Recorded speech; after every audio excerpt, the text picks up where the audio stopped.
अस्सलाम वालेकुम फ्रेंड्स, आज हम डिस्कस करेंगे ब्राउज़र के बारे में। A browser is an informative paper document software also used for advertising that can be folded into a template, pamphlet और लिफलेट।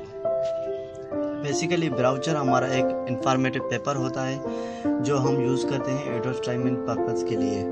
जैसे कि हमारा ये फोल्डेड होता है और टेम्पलेट के रूप में, पम्फलेट के रूप में ये हमारा ब्राउज़र, हम इसे ब्राउज़र कहते हैं। Browsers are advertising piece mainly used to introduce a company और organisation and inform about product and or service to a target audience।